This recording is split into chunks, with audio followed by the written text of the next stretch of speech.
Form control,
ठीक है। Spin button तक हो गया था, राइट? स्क्रीन विजिबल है ना? यार तुम लोग रिएक्ट किया करो, मुझे ऐसा लगता ही नहीं कि आप लोग अवेलेबल हो। थोड़ा तो बोला करो। ये ठीक है, चलो स्पिन बटन हो गया। लिस्ट बॉक्स देख लेते हैं। लिस्ट बॉक्स में भी कुछ इस तरीके से होता है कि अपने के पास इसको रिमूव कर देते हैं पहले। ये हमारे पास है मंथ, ये है टोटल कॉस्ट। वैसे ही हमको इन्फॉर्मेशन लेके आना है, तो मैं यहाँ पे लिख सकता हूँ वैल्यूज, यहाँ पे लिख सकता हूँ मंथ और टोटल कॉस्ट। इसको एज इट इज यहाँ पे लिख देता हूँ, ठीक है। एक काम करता हूँ, इधर भी लिख देता हूँ ऐसे, तो वैल्यूज थोड़ा सा फॉर्मेट में आ जाएगा। अब बेसिकली मुझे यहाँ पे कुछ इस तरीके से लेके आना है लिस्ट बॉक्स। तो मैं जाता हूँ डेवलपर टैब में, यहाँ पे मेरे पास इंसर्ट के अंदर एक लिस्ट बॉक्स है। मैं यहाँ पे इसको ड्रॉ कर देता हूँ। ये कुछ इस तरीके से ड्रॉ हो गया। इस पर राइट क्लिक करता हूँ, फॉर्म कंट्रोल में जाता हूँ और यहाँ पे सिंगल सेलेक्ट करता हूँ, multi selection not available.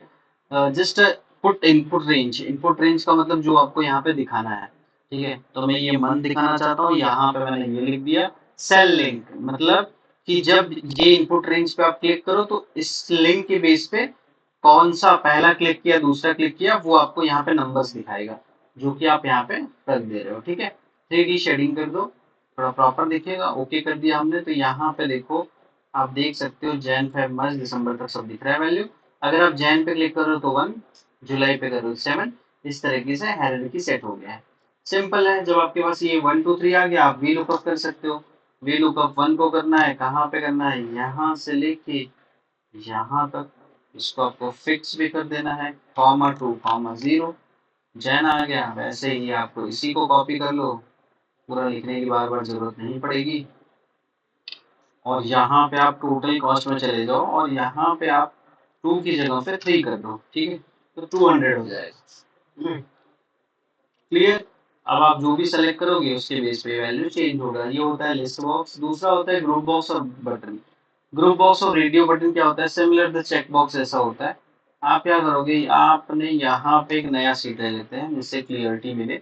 Developer tab में जाते हैं, यहाँ पे मैं, ये है हमारा रेडियो बटन, ऑप्शन बटन, और ये है हमारा, रेडियो बटन बोलो चाहे ऑप्शन बटन बोलो, ये है ग्रुप बॉक्स।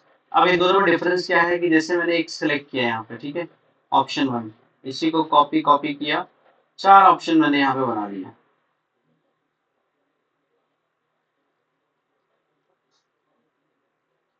ठीक है। और इनको लिंक करता हूँ। मैं ऐसा बोलता हूँ कि जो भी ऑप्शन पहला लिंक करता हूँ ऑप्शन में, यहाँ पे फॉर्म कंट्रोल में जाके यहाँ पे मैं रखता हूँ अनचेक्ड, ठीक है। सेल लिंक में कर देता हूँ G1 से और 3D शेडिंग कर देता हूँ, ओके करता हूँ। तो प्रॉब्लम क्या होगा कि अगर आप 1 पे क्लिक किए तो 1, इस पे क्लिक किया 2, इस पे क्लिक किया 3, अगर आप तीसरा कोई एक नया ऑप्शन बटन बनाते हो तो उस पे क्लिक करोगे तो वो हो जाएगा 4 नंबर का, देखो यहाँ पे 4 है ना। तो मतलब ये हायरार्की चलती रहती है। और अगर आपको क्वेश्चन बनाना है, जैसे कि what is the shortcut of edit cell, F4 होता है। अगर आपको 4 ऑप्शन देने हैं, यहाँ पे क्वेश्चन देने हैं, तो ये हायरार्की ब्रेक करना पड़ेगा। इस हायरार्की को ब्रेक करने के लिए हम लोग यूज करते हैं ये आपका ग्रुप बॉक्स। तो ग्रुप बॉक्स क्या करता है, इसका एक यहाँ पे यूनिट बना देता है। यहाँ पे आप क्वेश्चन लिख सकते हो जो भी आपको लिखना है, और उसके ये 4 ऑप्शन हो जाते हैं। अगर ग्रुप बॉक्स आप नहीं करते हो तो ये हायरार्की कंटिन्यू होता है। अगर आपने ग्रुप बॉक्स कर दिया तो ये हायरार्की ब्रेक हो जाता है। अब देखो नया यहाँ पे बनेगा, ठीक है। अगर आप इस पे क्लिक करोगे तो ये देखो यहाँ पे कुछ नंबर चेंज नहीं हो रहा है, यहीं से हो रहा है। यहाँ पे लिंक इसका ब्रेक हो गया। अब इसके लिए नया लिंक आपको जनरेट करना पड़ेगा। मतलब यहाँ पे सेल लिंक किए, अब क्या होगा, यहाँ पे 1 से स्टार्ट हो रहा है देखो। अगर मैं अब यहाँ पे दूसरा ऐड करता हूँ तो क्या होगा, ये सेकंड नंबर काउंट होगा। देखो यहाँ पे अगर मैं तीसरा ऐड करता हूँ तो ये चौथा, थर्ड नंबर काउंट होगा। देखो यहाँ पे, है ना। अब इसको ब्रेक करने के लिए आपको क्या करना पड़ेगा, फिर से यूज करना पड़ेगा ये वाला ग्रुप बॉक्स। फिर से आप नया यहाँ पे बना सकते हो। तो इस तरीके से एक ग्रुप बॉक्स काम करता है। मतलब यहाँ पे आप क्वेश्चन लिख दो, यहाँ पे 4 ऑप्शन दे दो, यहाँ पे उसको लिंक कर दो। जैसे कि आपने बोल दिया, जैसे एक क्वेश्चन है, कुछ भी है यहाँ पे, अभी आपने, चलो कुछ भी क्या, एक क्वेश्चन ले लेते हैं एमसीक्यू करके। जैसे कि पहला ही है डिस्प्ले द बर्निंग, ठीक है। अब इसमें आपने ये क्वेश्चन रख दिया,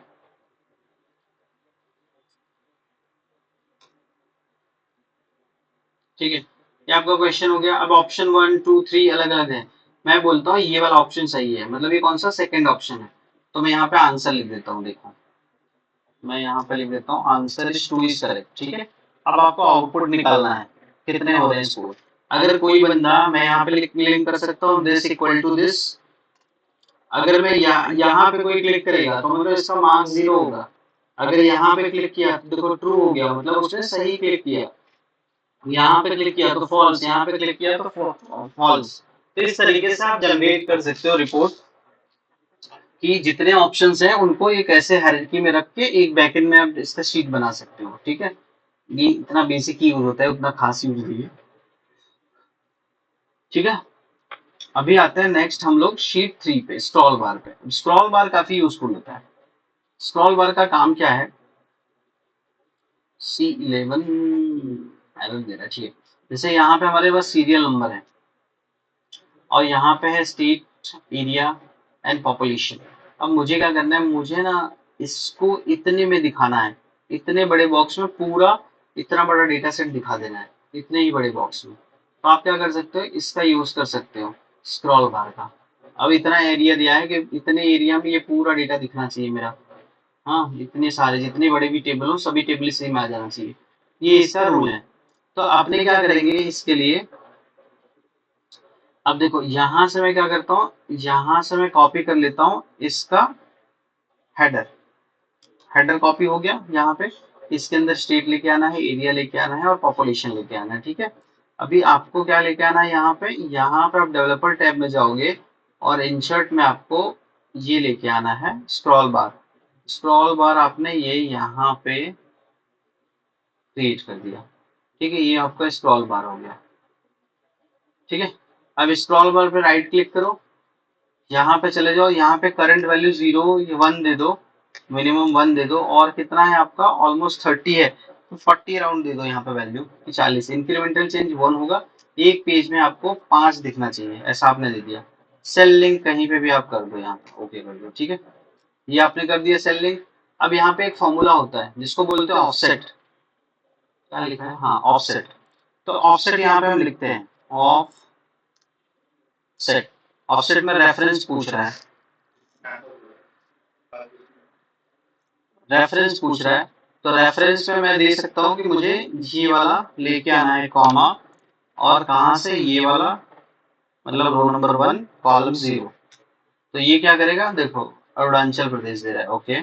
सो मैं ऑफसेट लिखूंगा। ऑफसेट में मैं कंसीडर करूंगा स्टेट को, सॉरी स्टेट को, रो नंबर कौन सा, यहाँ पे जो चेंज होगा जो हमने वहां पे रेफरेंस लिया है वो, और 0 हमारा कॉलम्स। तो ये आ जाएगा। अगर आप इसको स्क्रॉल करोगे तो देखो दिख रहा है सभी के सभी यहाँ पे स्क्रॉल हो रहे हैं। अभी इसी के बेस पे आपको क्या करना है,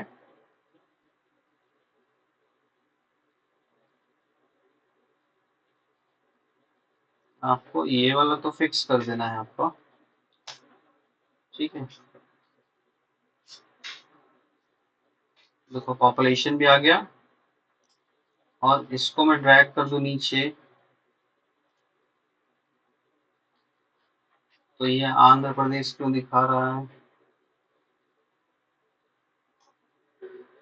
ओके, तो मैं यहाँ पे ना नंबर लिख देता हूँ, कौन सा है, C10।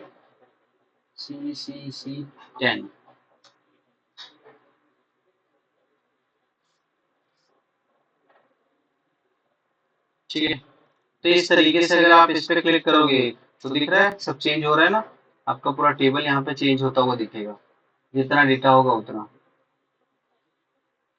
पूरे टेबल को आप यहाँ पे दिखा सकते हो। देखो लास्ट में उत्तर प्रदेश, ठीक है। इस तरीके से आप पूरे डेटा को दिखा सकते हो। और दूसरा क्या फायदा होगा कि अगर आपने यहाँ पे कुछ ऐड किया 30, यहाँ पे हेलो करके ऐड किया समथिंग कुछ भी, तो वो भी आपका यहाँ पे पॉपुलेट होगा ऑटोमेटिकली, होना चाहिए।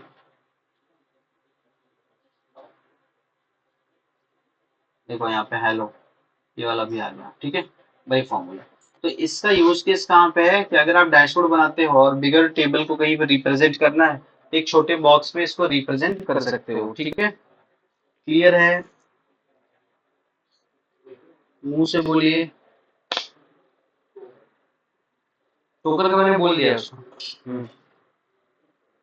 मैंने देखो एक खरीद लिया है टोकन। नहीं नहीं, उसको फोटो ले लो ना, दिखा देना।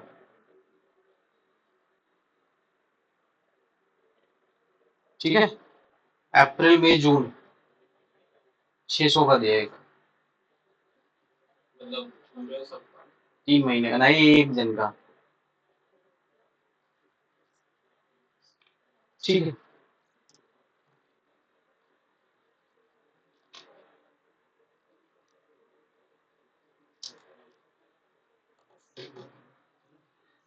तो ये स्क्रॉल बार हो गया। स्क्रॉल बार के बाद तो इसके अंदर कुछ उतना खास बचता नहीं, ये सब इनेबल है जो हमने यूज किया है यहाँ पे वो दिखाई दे रहा है। तो इसके ये हो जाता है हमारा डेवलपर वाला फॉर्म कंट्रोल कंप्लीटेड। अब हम थोड़ा सा मूव करते हैं डैशबोर्ड साइड।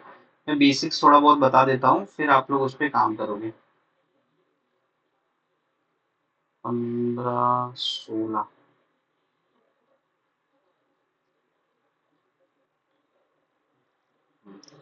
अब यहाँ पे 15 नंबर पे मैं एक एक्सेल चार्ट ओपन कर रहा हूँ।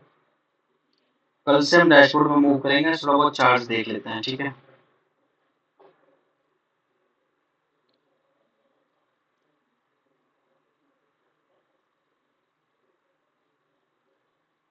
अब देखो हमारे पास ना एक टेबल है छोटा सा, जहाँ पर क्या लिखा है, city sales amount and profits. अब मुझे ना इसको रिप्रेजेंट करना है ग्राफ में, तो मैं क्या कर सकता हूँ, मैं इंसर्ट में जा सकता हूँ, इसको पूरा सेलेक्ट करके यहाँ पे रिकमेंड चार्ट्स है। यहाँ पे देखो अलग अलग चार्ट्स हैं, पाई चार्ट है, डोनट चार्ट है, सभी कुछ है। बट अब रिकमेंड चार्ट्स पे जाओ। रिकमेंड चार्ट्स आपके लिए सबसे बेटर होगा, यहाँ पे कंपैरिजन दिखाना है, तो ये सबसे बेस्ट चार्ट मुझे लग रहा है। क्लस्टर कॉलम चार्ट यहाँ पे आप देख सकते हो, जो आपको परफेक्ट लगे वही आप सेलेक्ट करो। मुझे ये सही लग रहा है, क्योंकि यहाँ पे सिटी वाइज डिफरेंस दिखाया गया है, ठीक है। तो मैं इसको ओके करता हूँ, यहाँ पे मैं इसको रखता हूँ। तो देखो ये क्या दिखाई दे रहा है कि पुणे के अंदर ये है हमारा टोटल सेल्स और इतना है हमारा उसमें प्रॉफिट, ठीक है।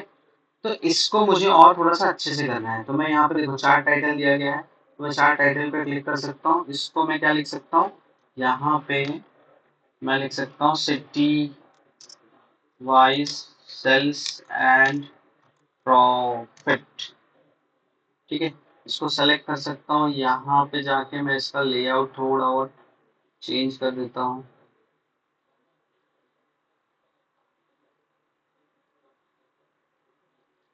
और इसको न्यू रोमन्स कर देता हूँ और बोल्ड कर देता हूँ, ठीक है। तो कुछ इस तरीके से हो गया। और इसके बाद मैं यहाँ पे चेंजेस करता हूँ।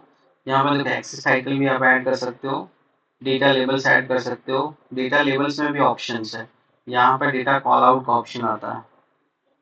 कुछ इस तरीके से डेटा कॉल आउट ऐड कर दो, डेटा बार ऐड कर सकते हो, एरर बार ऐड कर सकते हो। ये थोड़ा सा आपको देखना पड़ेगा खुद से, एक एक चीज चेक करके। लेजेंड्स है, ट्रेड लाइन दिखा सकते हो, ट्रेंडिंग लाइन दिखाने की जरूरत नहीं है। यहाँ पे दूसरा ऑप्शन आता है अलग अलग तरीके से अपने ग्राफ को आप इस तरीके से रिप्रेजेंट कर सकते हो।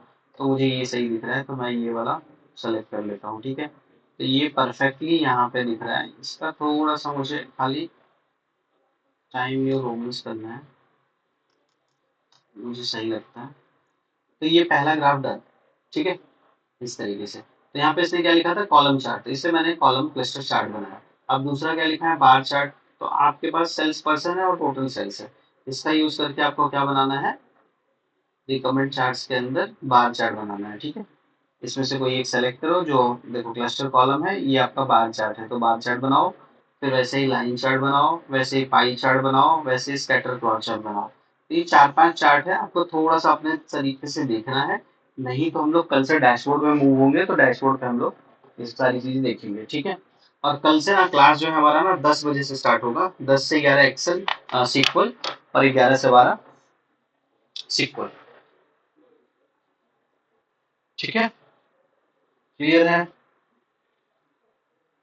तो मैं फाइल आप लोगों को भेज दे रहा हूँ, आप लोग स्टार्ट करो इस पे काम। ये फाइल भी मैं भेज देता हूँ। कुछ क्वेश्चन, कुछ डाउट?